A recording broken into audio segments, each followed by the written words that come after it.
Welcome to this week's edition of Bowl Season Stories. I'm Nick Carparelli, the Executive Director of Bowl Season. And each week, a different guest from the world of college football will join me to discuss what they remember most about their bowl game experiences. Our guests will include former players, coaches, sports executives, and even fans who will share their favorite bowl season stories with you. Today, we are joined by ESPN college football analyst Kirk Herbstreit and San Diego County Credit Union Holiday Bowl Executive Director Mark Neville. Also joining me as she does each week is our on-air producer, Angela Lang. Angela, welcome to the show. Hey, Nick. Welcome. It's so great to be back for episode 2 now. And we got a little taste of college football with week 0 action last weekend. The full slate of games is on the menu this weekend. How are you feeling about that? I can't wait. You said it perfectly. We got a little taste, just kind of whet the appetite last weekend, but we have the full slate of games this week. And that's why I'm so excited to have Kirk on the show with us, because who better to discuss college football and the kickoff to this new back to normal season than Kirk. So I'm excited about today's show. Yeah, well, when it comes to college football and really setting a game plan, Kirk is probably a part of it. Every morning, you see him on Saturdays hosting ESPN's College Game Day. He provides color commentary for games for ESPN and ABC. He's a former Ohio State quarterback and captain, and he is also an author. Got a best-selling book out called Out of the Pocket: Football, Fatherhood, and College Fatherhood and College Football Saturdays. Let me get it right. Kirk, so great to have you on the show. Love your book. I'm working my way through it right now. It's really been interesting to hear about your life and your journey. Well, thank you. I appreciate that. It was something that I was approached by Gene Wojciechowski during the middle of a global pandemic. We were all quarantined and just thought it was maybe a good time to reflect and just talk more, not just about football and broadcasting and kind of how I got into that world, but also going back to just my life from the very beginning and kind of unusual path and some dysfunction, and just decided to open up, be vulnerable, and kind of let people in my world and maybe allow them to get to know me better than just seeing me on TV and covering college football. So not an easy thing for me to do. I'm kind of an introvert by nature. So Gene and my relationship with Gene allowed me to get eventually comfortable and kind of open up some things I haven't really thought about in over 40 years. We all go through trials and tribulations. I'm sure you guys, yourselves, everybody listening, we all go through them. And I think getting through them and learning and growing is a big part of life. And so that was why I decided to write this book. Well, thanks so much, Kirk, for joining us. We're going to talk a little bit more about the book later. We're going to talk about bowl season and your bowl memories, obviously. But let's talk about college football today for a minute. What are you looking forward to the most with the 2021 football season? Oh my gosh, just knocking on wood right now and hoping that we have somewhat of a normal year, that we're able to bring back the pageantry of the sport. I was so proud of the players and the coaches for somehow navigating such tricky waters last year and getting us a season. We were able to watch college football, even though it was many times empty stadiums or family only in the stadium, in some cases 20% capacity, but it was just a strange year. And when I think we all got to Miami and Alabama was crowned a national champion, there was a sense of relief, that good for Alabama, they won it, but man, we got through the season somehow. So now you fast forward to where we are now. And I know we have the Delta variant that's out there, and we still have some certain, protocols that are established to prevent us from having a quote unquote 100% normal season. But I'm just looking forward to going to a stadium, seeing fans, seeing tailgating, seeing marching bands, just feeling the energy of a normal college football Saturday. So, we could talk storylines and teams all we want, but I'm just looking forward to getting back to what makes college football, to me, the best sport in the country. And we missed that aspect of it a year ago.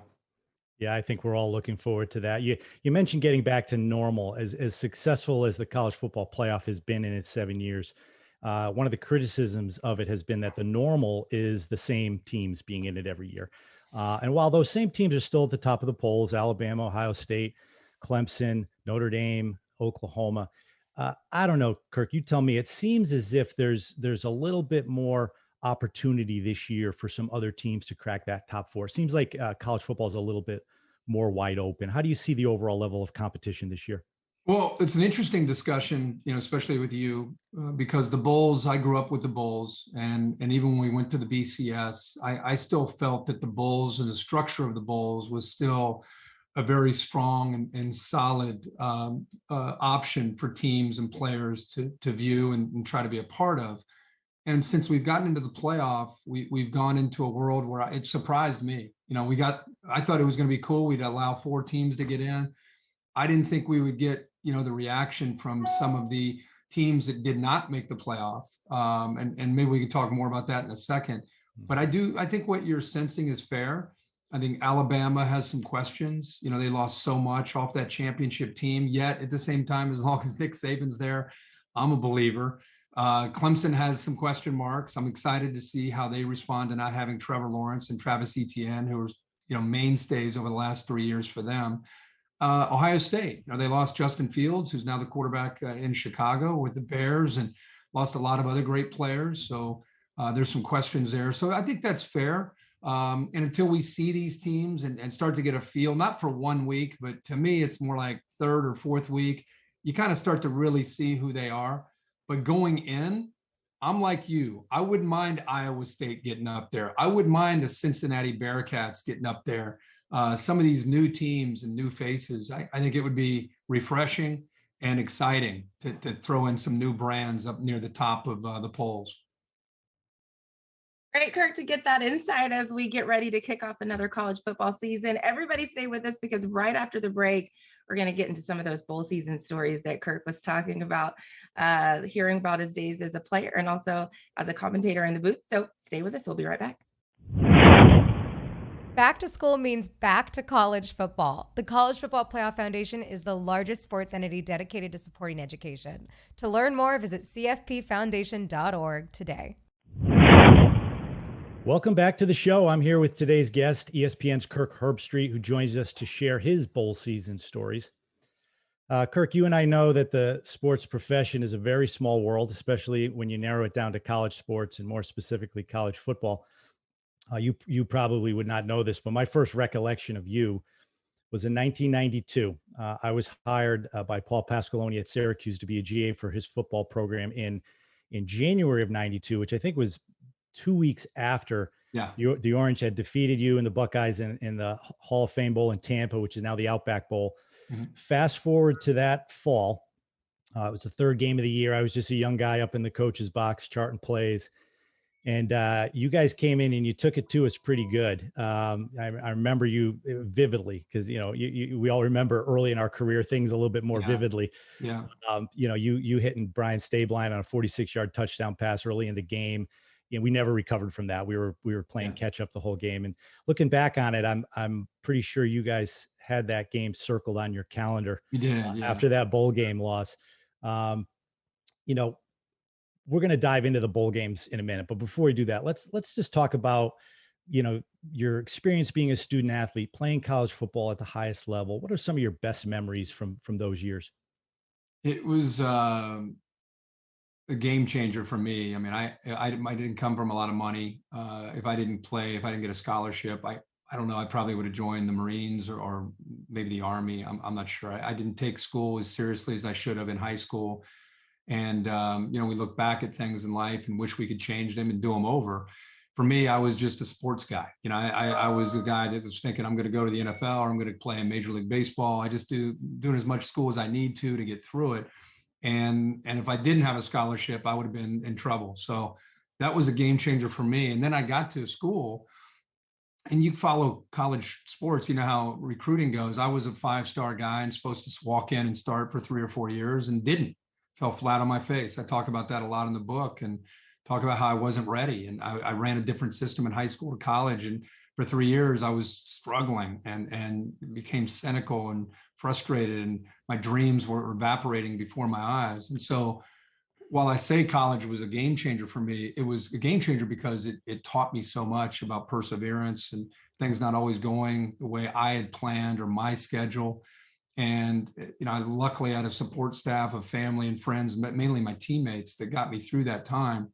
instead of quitting or transferring or doing whatever comes natural, I fought through it and eventually became a captain my senior year, the year you're talking about, when we went to Syracuse, and just learned so many valuable life lessons throughout that process. So I'm always, when I hear people talk about the college athlete doesn't get anything, I just look at my own experience and think, man, I think we get a lot. Maybe they, superstars in the game need to be paid or whatever, but I was just happy to be on the team. I was happy to be getting my scholarship, happy to be paying, my school was paid for. I was eating for free. For a guy that didn't come from much, I was living large, in my mind. So those moments and those relationships were special to me and still are. Yeah, those are things a lot of people don't think about and they don't consider. I think certainly student athletes today have earned their opportunities, but at the same time they're pretty fortunate. I think a lot of people would change places with them in a minute. I think they probably need to remember that sometimes. Well, and I think the other thing is, the game has changed, the world has changed, and I'm not against players, with name, image, and likeness and the opportunities that are presented to them at all. I always grew up with the idea that being a part of a team was a privilege. And I had a responsibility to hold up my end of that privilege. It's not a right to be on a football team. And I think sometimes when I watch the game, I think 95% of the guys understand that it's a privilege, but there's, sometimes 5% of those guys that people tuned and social media tuned to lock in on that make it feel like, it's more of a right to be able to play. And, coaches like Nick Saban, I think, are great examples of, hey, here's the way we do it. And if you want to be a part of it, great. And if you don't, great. You can go somewhere else and play. This is the way we do it. And this is why we win. And, it's challenging for coaches today and players, but it still comes down to, being a part of a team and making it bigger than just yourself and trying to buy into that aspect of it. Yeah, that's good stuff. Let's transition to bowl games specifically a little bit. There's so many ways that the bowl game experience, is meaningful and memorable for people. Some people see it as a reward for a season. Some people see it as a chance for the student athletes to see a part of the country that they wouldn't normally get a chance to see. A lot of people, Kirk, talk about the extra practice time for young players and even for veteran players. Some people look at it as the end of the season. And for others, it's kind of the launching point for the following year. And I think you're probably an example of that. I read in your book, the opportunity the Liberty Bowl gave you to run the scout team quarterback and how that maybe gave you an opportunity to catch the attention of your coaches in a little bit different way. And then the following year, we referenced the Hall of Fame Bowl against Syracuse. And that game, I think from what I read, gave you a great sense of what you needed to do in the off season, right? Mm-hmm. To become, that was only your second start, what you needed to do in the off season to allow yourself to have a very productive year. So tell us about those experiences and the role those bowl games played in your overall college football journey. Well, I think sometimes bowls get a bad rap. I think when you could probably go back and look at 1992, how many bowl games there were. It was a very different time. A lot of times we would lose to Michigan a lot of times at the end of the year. And we were the second best team in the Big Ten, and we would go to a Liberty Bowl, or we would go to what's now the Outback Bowl, or many times the Citrus Bowl. John Cooper went to the Citrus Bowl a number of times. In today's world, we'd be probably a New Year's Six bowl type of team. But back then there weren't a lot of bowls. I don't know how many bowls there were in 1992. It's probably only about 20, about half of what there is now. Yeah. And so when you made a bowl, it was like a huge deal, as a player. I'm giving you a player perspective. You wanted to always go to a big one, the Rose Bowl, the Sugar Bowl, Fiesta, Orange, one of the big ones. But if that didn't happen, you were discouraged. But you know what? Here we go. We're going to Tampa. Here we go. We're going to Orlando. And then the coaches did a really good job when we would go, because you got to understand, you were a program. You're almost, I mentioned the Marines. When you're a football player, you don't have a lot of free time, between class, going to the facility for extra film study, lifting weights, eating, practice, walkthroughs, film study. There's just not a lot of wiggle room to just be a normal student, which, by the way, I'm not complaining about. I'm okay with. That's just what you sign up for. So when you get to a bowl game, wow, you get practice in the morning, and then they give you 8 hours of freedom. So in our case, we're in Tampa or we're in Orlando, or, if you're in the Rose Bowl, you're in Pasadena, whatever it is, and back those days, they would give you a car, and they put like 3 or 4 players would be with one senior or one guy and responsible for a guy, hey, he's in charge of you to get you to a beach or get you wherever you're going to go. And we would just go and be regular people and hang out and go to, and we were in Orlando, we'd go to Disney or Magic Kingdom or whatever. And we're just kids, we're 18, 19, 20-year-old kids.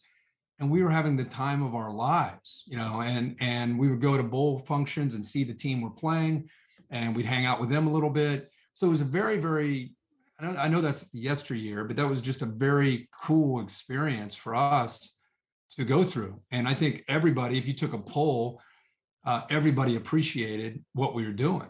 And, there was a way, even back then, we get a little bit of bowl money for guys that couldn't fly, or they wouldn't fly with the team. They would fly, from their home. So there was all kinds of even little perks back then. But yeah, and it was a good time. No one ever thought about, quote unquote, opting out. No one ever thought about this game doesn't matter. The way you hear, it was another game. It was another chance to be with your boys and go compete and go practice and go try to compete and win a game. And, now I feel like it's with this playoff, like I talked about it, when I hear people say a game doesn't matter, the only thing I will say in defense of the players is instead of 20 bowl games, there's now 40 or whatever it is. And some of these bowls, the perception of the bowls at times I feel is hurt from a PR standpoint, because people who are cynics and people that don't like the bowls or think the bowls don't matter, they'll turn on a bowl and see a small crowd, and they'll say, oh, look, see, nobody cares. No one plays. These bowls are exhibitions. Nobody cares. And I just think that if we didn't have 40 of them, maybe we wouldn't open the door for people to say those kind of things. Or teams that are 6-6 going to bowl games, people are like, we've gotten to the point where these bowls, what's the point? And so I hear that. I understand why people are saying that, because in the old days, you had to be at least 8-3 or 8-4 to get to a bowl game. And now, you see teams sometimes 5-7 going to a bowl game, or 6-6. So I think that from the bowls have been tarnished. They have been hurt as far as the perception of them, because there's so many of them, and because the type of teams that are now being rewarded. And doesn't mean bowls are bad. It doesn't mean I'm a bowl guy. I think they're great for college football, but I understand the battle that the bowls have right now. If we're being real, it's a real battle, from a PR standpoint. Kirk, you alluded to this in your answer here. The last game of your career was the Citrus Bowl. So that for you, and for the majority of seniors across the country, that's typical. Your bowl game is your last football game you'll ever play in your life. You think about that. I'm actually going to read something you wrote in your book. And again, you touched on it. I guess these days it sounds old fashioned to say that. I would have cut off my left arm to play one more game with my buddies. That's why I'll never fully understand why players skip bowl games. I understand the NFL and money aspect of it, the injury possibilities, but to me, I couldn't put a dollar figure on being with my guys. Talk about that. Well, I think when you get older, and that's how I felt as a player, and that's how I feel now. What sometimes people don't understand in this era of name, image, and likeness and money, there's never been more of an emphasis on the college player trying to get to the NFL than right now. And 2% of them make it. And I guess as an older guy, it's almost that line from Jerry Maguire, help me, help you. That's how I feel when I talk to my kids, or I talk to players that are 18 to 22, because what you're going to learn is don't ruin potential moments in your life for short-term money. Don't get into a race of going as fast as I can to the NFL and not plant roots on where you are, because that has staying power. That relationship at LSU or Ohio State or Texas or Florida State, if you play your cards right and your eyes are open, your ears are open, and you're taking advantage of the system isn't taking advantage of you. My point is, you'll have opportunities that when you're 50 years old and you look back at life, it's not about money. I've lived without any money, and I've lived where I've made a little bit of money. Money doesn't change me who I am. What I miss are the moments in life, whether it's for you guys with your family. Think about vacations you take or trips that you went on, games you go to. like what life's about is creating moments and memories. And I feel like sometimes these guys are in such a hurry to get to the NFL that they don't realize the moments that they're missing out on. And playing in a bowl game is a great moment. You're a lot of times playing a big brand, a big school. It's going to be on a big stage, and maybe you are a senior and it's your last go round. You could not have pulled me out of the locker room to make me miss that game against Georgia, my last game, to wear that uniform and to play with my buddies. It was not an option. And whether I was going to the NFL with the first pick overall or I was never going to play in the NFL, it would have been the same mindset. And I think anybody from my era, I've talked with Desmond Howard, who won the Heisman, won to the NFL, was an MVP of a Super Bowl, great things. You couldn't have pulled him out of the Michigan locker room to play his last bowl game. And so I just think it was a different lens. We were viewing things from a different lens, whereas some of the guys now, their lens has nothing to do with what I'm talking about, has everything to do with how fast can I get to the NFL. And this last bowl game, it's one more obstacle potentially to get me hurt or prevent me from signing with an agent where I can start working out to get ready for the NFL. And if that's your lens, if that's your perspective, there's nothing I can say that'll ever make you change your mind. So what I'm trying to do is just let people know based on my experiences and other guys that I played with, how they felt. And, you know, the other thing is I've never bumped into an NFL guy in my life. All these guys that play in the NFL make all this money. They see me at a Super Bowl party or wherever. Every one of them's like, oh, Herb, what's up, man? They're like, what I would give to go back one more time and play for my college team. Just one more time, come out of that tunnel, put that uniform on in front of that crowd. NFL is great, making a lot of money, but it's a business. I miss coming out where it's just passion and college football. Every guy says that to me. I've never had one guy be like, oh, glad I'm done with college football. And yet here we are. NFL guys want to come back and play college.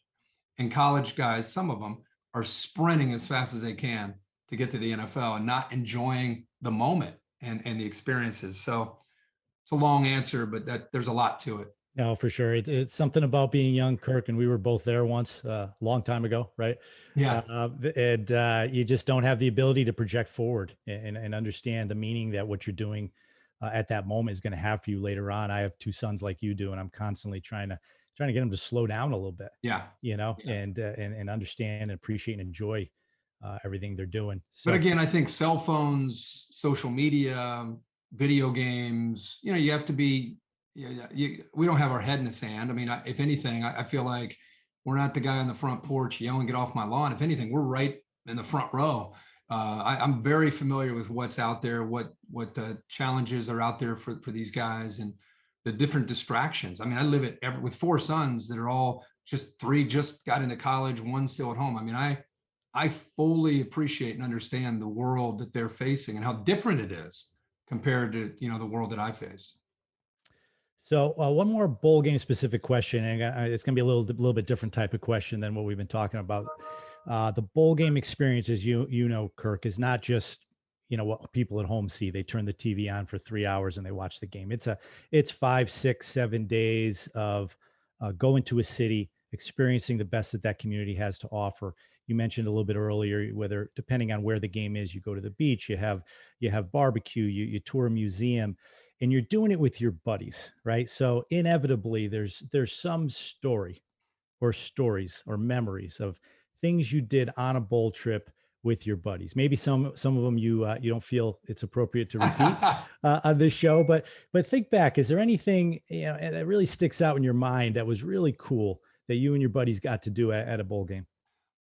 For us, we were always in Florida. We tried to get to California for Pasadena. When you're in the Big Ten, that's where you're trying to go. But for us, we ended up in Florida.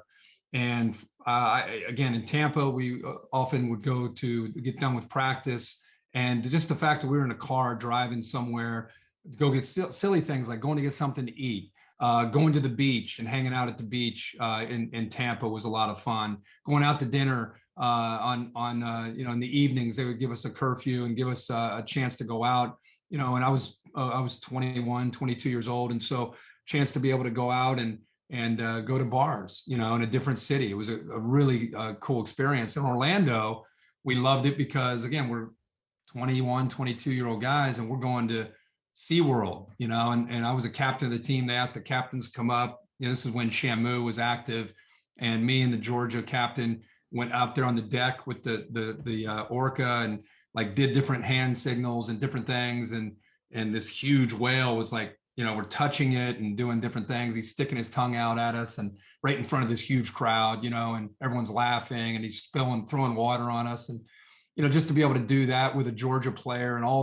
the team was of course there, going to, Magic Kingdom or, Epcot, all those different riding rides and just hanging out, just being kids, and they created a lot of good memories and things that, I never went on vacation in my entire life until those bowl games. Those bowl games were my first introduction to what a vacation was. And that's why my one vice now that I'm an adult is I never had vacations. I like to go on vacations with my kids and my wife. But those experiences, those bowls were my first taste of being on a vacation. And, you're focused trying to win a game, but it's just cool to hang out and be with your boys and do different things. Good stuff. We talked about your book, Kirk. I have it right here. I'm about halfway through. Excited to finish it. Really good stuff. I want to give you a chance to talk about it a little bit. It's Out of the Pocket: Football, Fatherhood, and College Game Days Saturdays. What were your goals in writing the book, and how does it feel to be a published author? It's crazy to think that. I mean, I'm honored to be a part of it with Gene Wojciechowski, who was a co-author. The audiobook, which I put 25 hours into. So if you're interested in an audiobook, just throw me a bone and download the audiobook, because it was an ordeal. I felt it was my duty. The book's my memoir. I felt like I wanted to voice it, and I didn't know what I was getting into, but it was I think very worth it. I've had family and friends that have done the audiobook who know me and said, man, I feel like hearing you tell a story is so different from reading the book. So, one second they're laughing, next second they're crying. There's just a lot in the book. And I think that's what makes this book probably a little different than it's when you see my picture, you might think, oh, it's going to be about football or College Game Day. And there is a lot of that in there, but I got very honest and just opened up. And my whole goal was, which I've received through social media and people that have reached out through text, people I've never met or heard from, said, man, I cannot tell you how similar your story is to mine. I can't tell you how much I appreciate you opening up and telling your story. I never knew this part about your life. I just see you on Saturday and just think you have this perfect life. And it's so cool to know that what you've been through. And that was really my goal. I'm not trying to pretend to have any answers. I'm not trying to it's not a how-to book. It's just me opening up and doing something I don't never really do. And that's scary when you do that. And I think that the only goal I have is that for people who have been through some trials and tribulations, read it and just say, man, I can relate to this. If that's the only thing they get out of it, then for me, that was my goal in writing the book. And they hear some stories about Lee Corso and, my job, how I got to ESPN is a big story. Usually when you get to the level that I am in broadcasting, you won Super Bowls, you're a Heisman winner, you're a big, huge name on the field. And I'm kind of an anomaly in that way across the board on the national level. And a lot of people are curious, how in the world did you get there? People know me more as a broadcaster than they do as a player. And if you think about all the broadcasters you follow, most of them, you remember as a player, or they made their name as a player, and I didn't. So how did I get to the spot that I've gotten to, I think is kind of a story within itself. So I just decided to share a lot. And like I said, hope people enjoy it. Well, it's a great book, Kirk. I'm enjoying reading it. I think anyone would enjoy reading it, even if you're not a sports fan. So for our listeners out there, I really, really encourage you to listen to it and maybe do Kirk a favor and download the audio version. Yeah. So last thing we're going to do, Kirk, this is something we like to do at the end of each show. And I say that loosely because this is the first time we're going to do it at the end of one of our shows. We call it our 4th and 1 segment. And this is going to be really quick. I'm going to give you 4 subjects, and it doesn't have to be one word answer, but one phrase, one sentence, first thing that comes to your mind. Ohio State. Excellence. NIL. Opportunity. Conference realignment. Inevitable. And Lee Corso. My guy. Awesome. Great stuff. Kirk, thank you so much for being on the show. Yeah. Hey, thanks for having me. I appreciate it. And this is a lot of fun to reminisce, and I just appreciate being on with you. Yeah. Good luck this season. Hopefully we can do this again sometime. Thank you. Take care, Angela. Amazing to have you. And I just want you to know I am listening to the book, and Thank it you. is a different experience. I love it. I love hearing you. That's read very it. nice of you. I appreciate that very much. Thank you. We will be right back in 30 seconds with Mark Neville, Executive Director of the Holiday Bowl. So stay with us. Ticket Smarter is the official ticket resale marketplace of bowl season. Nothing compares to the power and excitement of live events. Ticket Smarter is the smarter way to buy tickets for live events like sports, concerts, and theater. Visit ticketsmarter.com or download the app today. Welcome back, everyone, to Bowl Season Stories. We are pleased to welcome Mark Neville, Executive Director of the Holiday Bowl and the Chairman of the Bowl Season Executive Board. Mark, welcome to the show. Thanks for having me. I'm excited to get up early out here in San Diego and join you. Awesome. I know you were listening a little bit, Mark, to Kirk. What a great guest, what great insight he gave us. Yeah, it's really funny, Nick. I would appreciate it if you have a guest that isn't as prolific and as well-spoken as him. For me to follow that, it's kind of big shoes to fill. Well, it's funny you say that. We debated that, and you were the only guy we could think of to fill that role. Sure. So, Mark, as you heard Angela say, is the chair of the executive committee of bowl season, which means he's my boss. So I'm not going to be afraid to throw out those little Sure. little plugs here and there. So, Mark, you've been with the Holiday Bowl for more than 30 years now, 25 as the number 2, 5 years in charge as the executive director. You've obviously seen a lot of growth and change happen over that time. What's been some of the biggest highlights for you as the bowl has grown in San Diego? Oh my gosh. The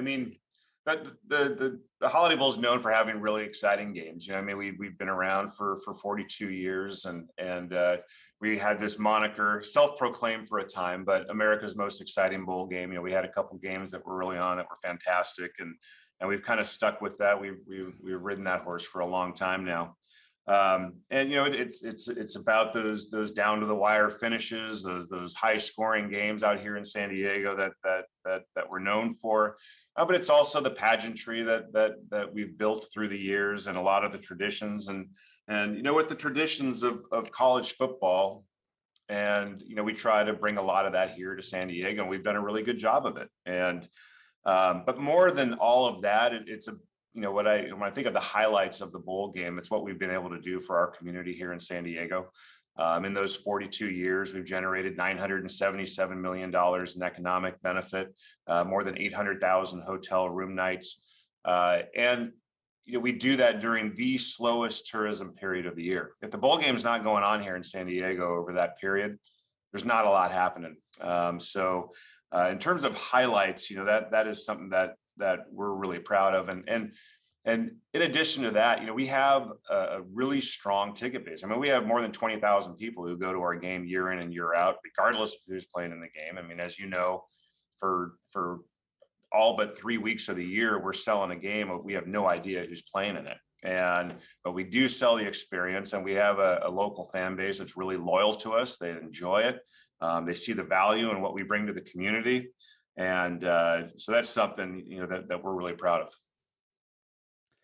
Yeah, I think, you think back when bowl games were created, 100 years ago, Mark, that was the premise, right? It was to have an event to stimulate tourism in a community at a time of year when people typically aren't traveling. And I think at their core, I think every bowl game still holds to that mission. Yeah, I agree with you. And, we're proud to be a part of that family.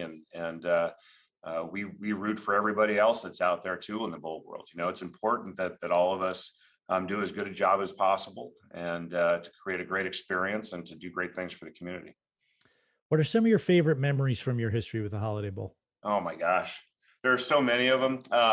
There's like mental snapshots that I have, mental vignettes that I have that I'll go back to a lot. More recently in 2019, when we had Iowa and USC in our game, we brought the Iowa Wave here, where the recognized the hospital. We were had some kids from the Iowa City hospital, Children's Hospital, waving at our crowd, and we were waving back, and all the lights were on, all the players. I mean, it's all about the traditions, and that was something that we were so proud to bring here to San Diego, and it came off so well, and it was really fun. I think back even a long time ago, 1998, it was this realization. I was on the field pregame, and Nebraska and Arizona was in the game that year, and it was a pretty big game. They were both in the top 10.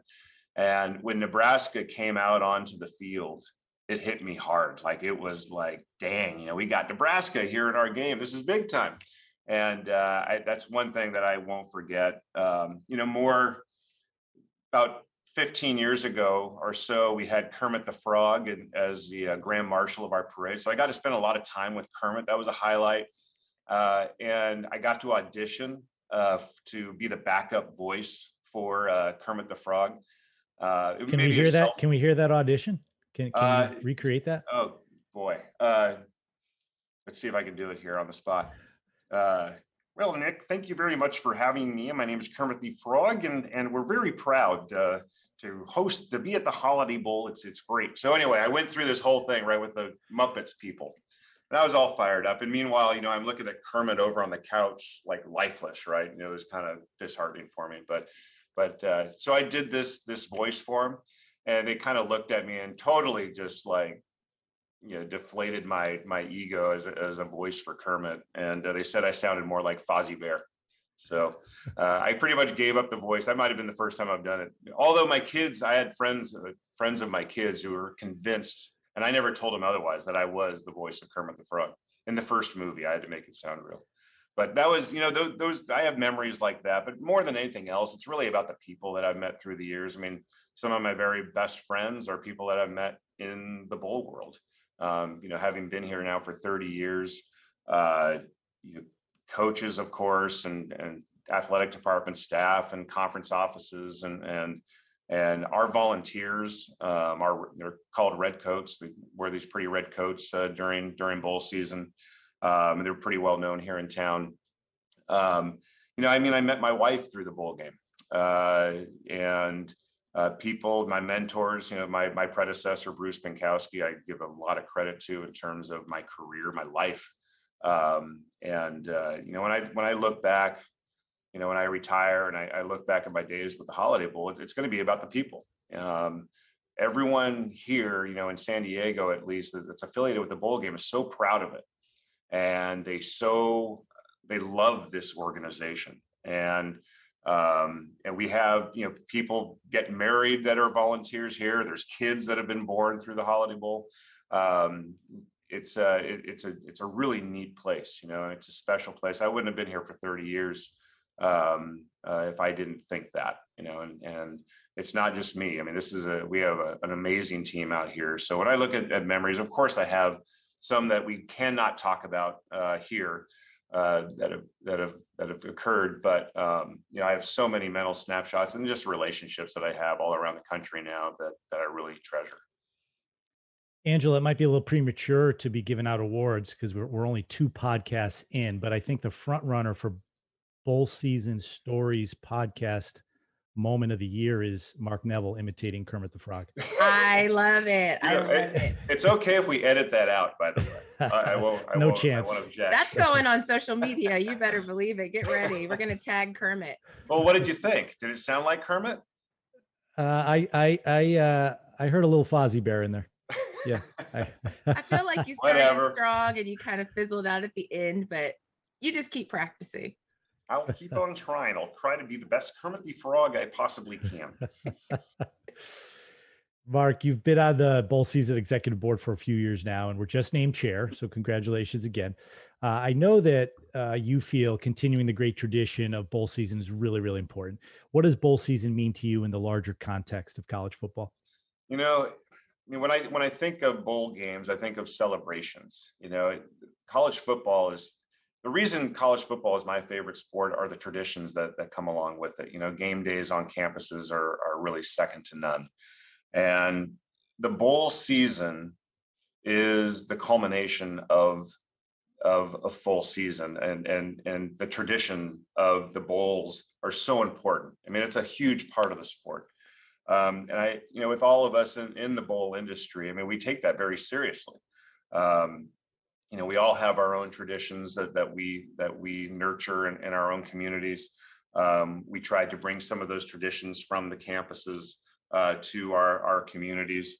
I think of the times, the special times for the fans that come to these communities and celebrate their team. I think of the student athletes and the special experiences that they receive in those communities. And I know when you were talking with Kirk, you mentioned a lot what fans don't see behind the scenes, and the special times that the players have with one another. And here in San Diego, we go on board an active Navy ship, and talk about memories. When you see these student athletes going on board an aircraft carrier here in San Diego and interacting with sailors and Marines from that ship, that's a pretty incredible experience that these guys are getting.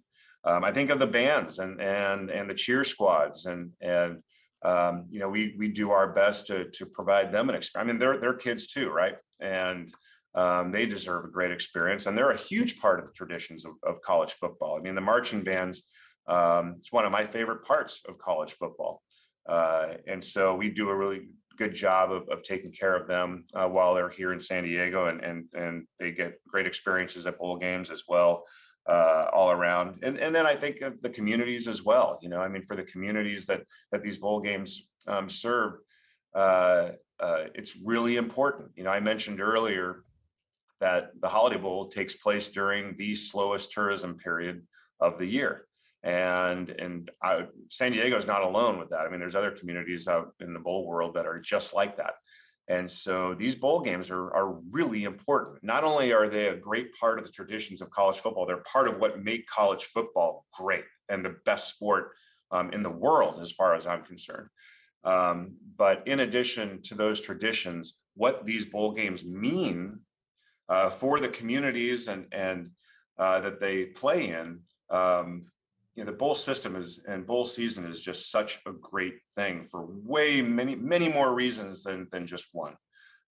So out here in San Diego, we're so proud to be a part, and with the San Diego County Credit Union Holiday Bowl, to be a part of bowl season. It's something that we take seriously, and it's something that we're really proud to be a part of. And personally, I feel pressure to live up to those expectations, and exceed those expectations. So, that's kind of a long-winded answer to your question, but bowl games are important, not only for the traditions of college football that are so dear to many of us, but to the communities that we play in.